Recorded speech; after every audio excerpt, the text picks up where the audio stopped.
I'm glad that we're both here. Who are we?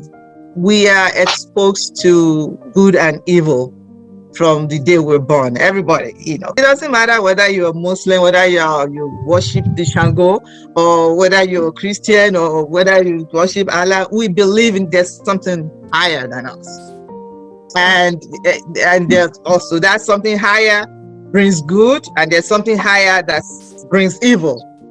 Otherwise, we won't be talking about witches and wizards and all that, So we know there's an evil force somewhere, and we tend to call them, from childhood, you're told about witches and wizards. Okay, whatever you want to call it. But generally, we know there's good and evil. And the thing with good and evil is they also exist in us. And how does the mind get corrupted? Because yes, we do good, and you can see the same time you can do bad. We do both. But where does this evilness in us, how does it become the dominant force in us? Because once it becomes the dominant force, the conscience, you lose the conscience. So how does this evilness in the human nature becomes the dominant one, and kind of like suppressing the good one? The good, because it's all we are, if you look, James says the battle is within us.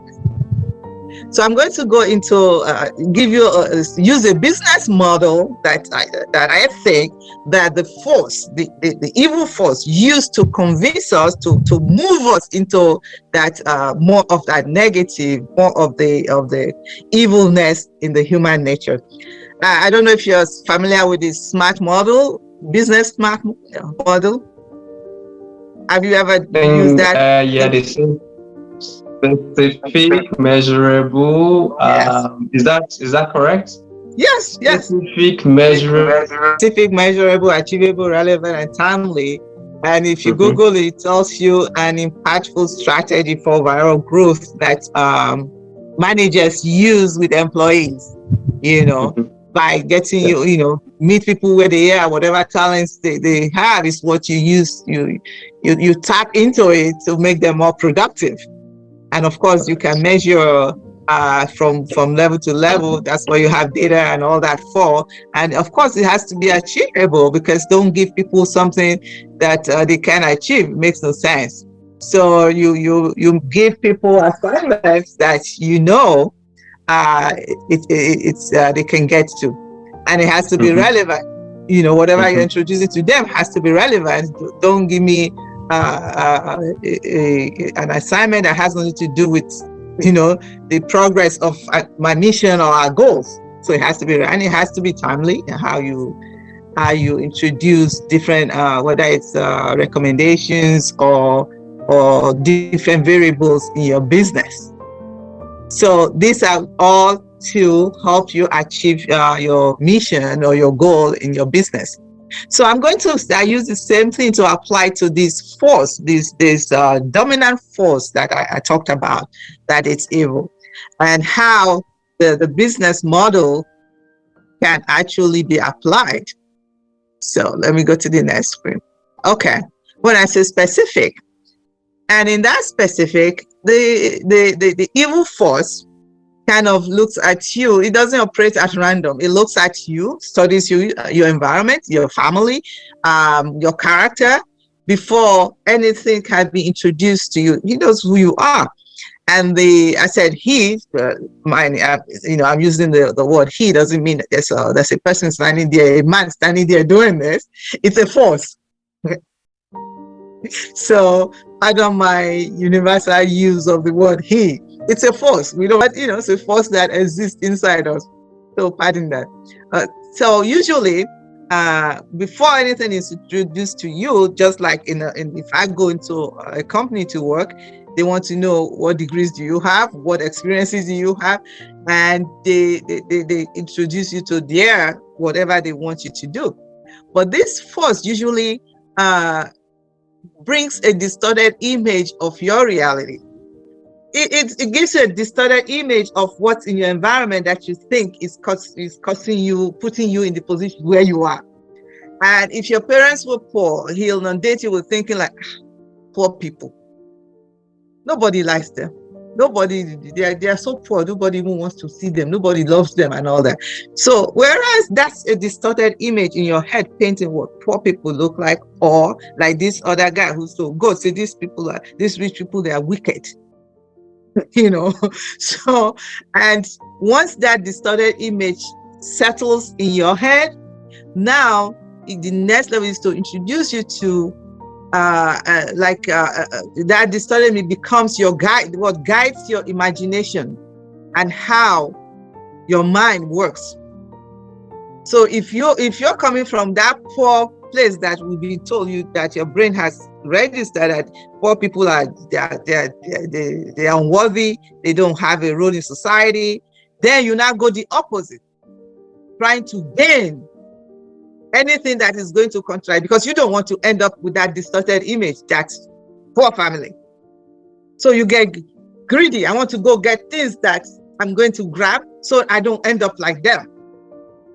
And that's where your beginning comes. And you're going to go, because it's distorted, you want to do whatever you have to do to make sure you don't end there, even if what you're doing is justified or not justified. And start wearing down. Of course, every wrong decision you make, it wears down your conscience, its ability to make that judicious decision. Again, there's a fear factor here. I don't want to be poor, so I'm going to do whatever I have to do to maintain that level where I don't have to be poor.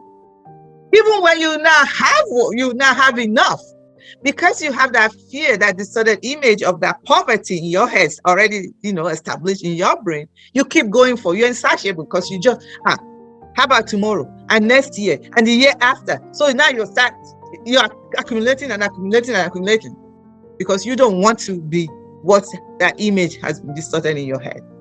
Is that making sense?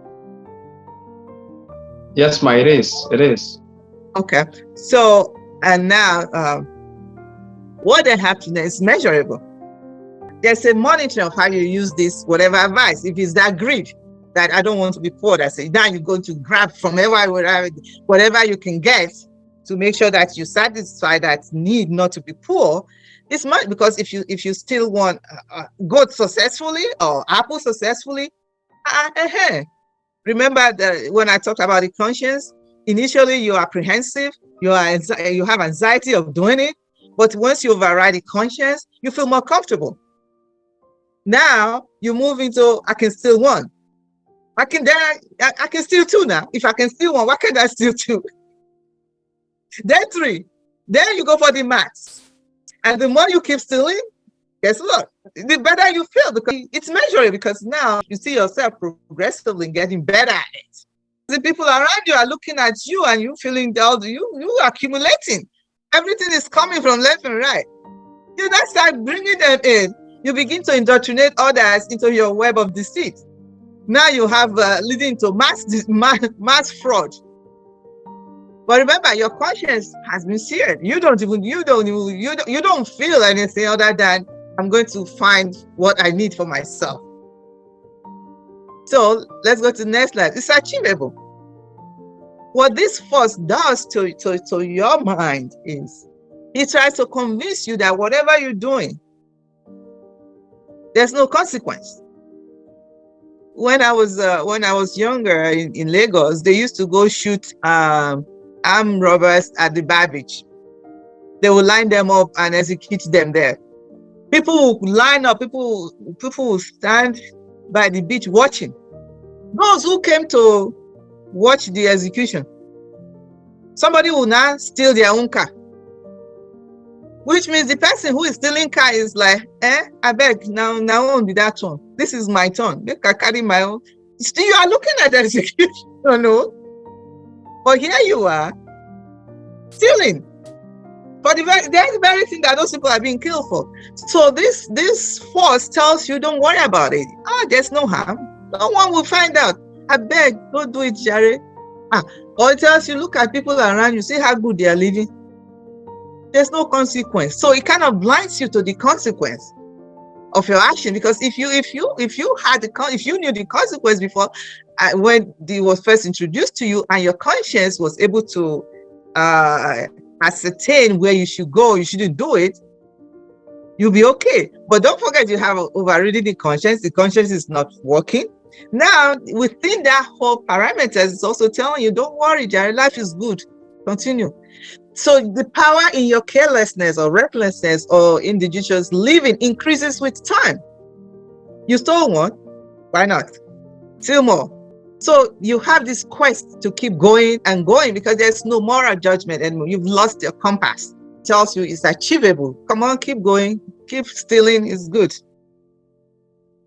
The next thing we have is, it tells you it's relevant. This force convinces you whatever falsehood you find yourself is actually necessary. After all, like we said from the beginning, you don't want to be poor. If I don't want to be poor, then it's okay that I have no problems doing what I'm doing because it will make me happy. Yeah. Then people who actually come to you to tell you, this thing you are doing is not good. I beg you, they're jealous, Jerry. You start to look at them and they're jealous of you because you have arrived. These people are jealous. And you actually get to a point where you start avoiding these people completely, those who are telling you the truth. You kind of kick them out of your life because they are not singing the same tune that you want to hear. Or then you become friends with people in your own new circle, people who are living the same lifestyle like you. So you start living in error like them because you're all doing the same thing. So, hey, birds of the same feather flock together. And we have the timely. In most times, because you keep accumulating, you're achieving, you're accumulating. Of course, gratification.